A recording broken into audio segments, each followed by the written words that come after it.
Bonjour à toutes, aujourd'hui 18 août 2015, je viens vers vous pour vous présenter mes shampoings. Comme vous pouvez voir, j'ai enlevé mes vanilles, donc je suis en mode coiffure protectrice mais en ayant fait une mise en pli.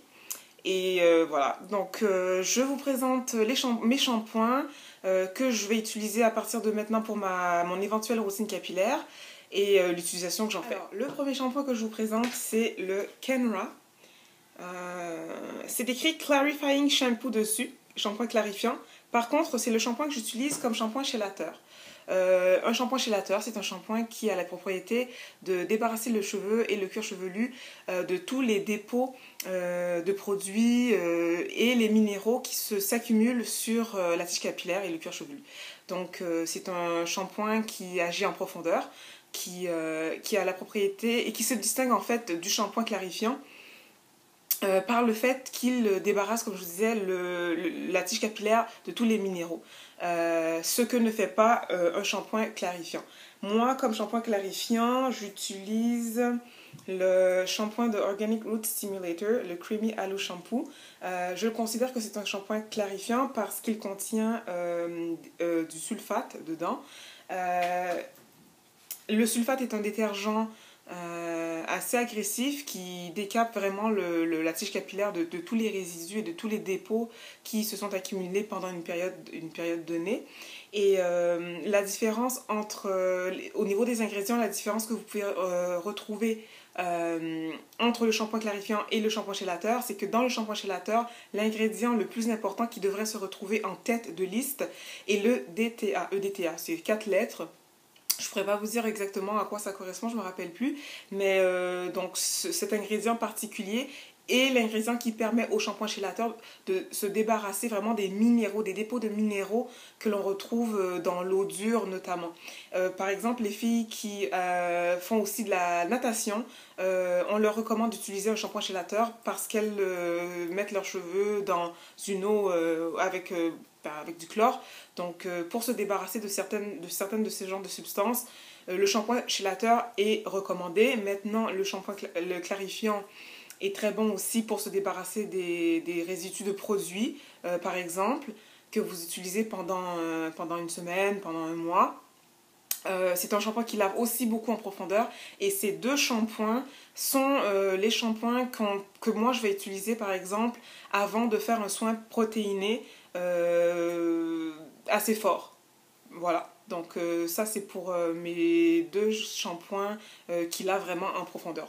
Le troisième shampoing que je voudrais vous présenter, c'est le shampoing de chez Keraker, le shampoing hydratant et démêlant de chez Keraker que plusieurs connaissent probablement. Moi, je l'ai en gallon. Je l'ai acheté en gallon parce que au rapport concernant le prix, c'était plus rentable pour moi. Voilà. Et donc, je vous présente mon gallon Keraker, comme vous pouvez voir, shampoing hydratant démêlant de chez Keraker. Alors, ce shampoing est un superbe shampoing parce qu'il ne contient pas de sulfate, celui-là en particulier. Contrairement à ce qu'on peut rencontrer sur les étagères de magasins de produits cosmétiques, ce shampoing hydratant ne contient pas de sulfate. Je vous en présente un autre qui est un hydrating shampoo, un autre shampoing qui est supposé être sulfate free. Mais il y a quand même du sulfonate discodium, de l'oléfine sulfonate. Tout ce qui finit par ate fait partie de la famille des sulfates. Même si c'est pas écrit sulfate, si ça finit par ate, ça fait quand même partie de la même grande famille de ce type de détergent assez agressif. Alors, comme je disais, Keraker, le shampoing hydratant ne contient pas de sulfate. C'est un superbe shampoing à utiliser régulièrement. Pour celles qui font beaucoup de sport, qui ont les cheveux sales très rapidement et qui ne veulent pas utiliser forcément de shampoing clarifiant parce que le shampoing clarifiant décape, ce shampoing est un très bon shampoing pour nettoyer le cheveu sans le débarrasser des huiles naturelles que contiennent les cheveux. Et c'est un shampoing qui prépare aussi très bien le cheveu à recevoir les soins éventuels, que ce soit des soins protéinés ou que ce soit des soins hydratants. C'est un protéiné léger. C'est un super shampoing. Et ce shampoing qui est un autre shampoing de Organic Root Stimulator qui est sulfate free. Bon, alors ça c'est le genre de shampoing que je pourrais utiliser une fois de temps en temps quand j'ai déjà utilisé très très récemment un shampoing insulateur ou clarifiant, mais que je sens que mes cheveux sont quand même un peu sales et que j'ai pas forcément envie j'ai pas forcément envie de prendre mon shampoing hydratant parce que je considère qu'il serait pas assez fort parce que j'aurais utilisé des huiles ou quoi que ce soit en pré-poux par exemple. Si je fais un pré-poux et que je mets beaucoup d'huile, beaucoup de beurre ou quoi que ce soit dans ce genre, ou même limite j'ai envie de vous dire pour des poudres indiennes, j'utiliserais peut-être ce shampoing en premier lieu pour me laver les cheveux. Et après avoir appliqué mon soin, si je mets du miel dans mon soin et encore de l'huile, pour faire un dernier petit shampoing pour me débarrasser de mon soin complètement, j'utiliserai mon shampoing de chez Caraca. Donc voilà, ce sont les shampoings que j'utilise pour ma routine capillaire.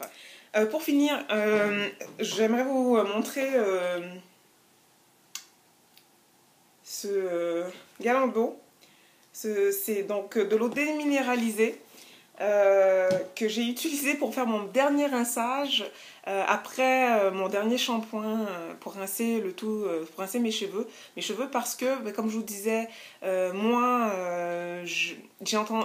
j'ai lu que l'eau dure pouvait être une problématique pour les cheveux et je me suis dit que j'allais essayer d'utiliser donc de l'eau déminéralisée pour mon dernier rinçage et voir la différence. Bon, je l'ai utilisé juste une fois, je peux pas faire de jugement tout de suite là-dessus, je peux pas me prononcer, mais je vous laisserai savoir éventuellement si je remarque des différences ou pas. Je pense que ça peut quand même être bénéfique, vu que l'eau dure, les minéraux qui sont sur l'eau dure s'accumulent sur les cheveux et empêchent les cuticules de respirer. Donc voilà. Donc voilà, j'espère que vous avez apprécié cette vidéo. Merci de l'avoir regardée et à une prochaine fois pour une éventuelle vidéo. Au revoir.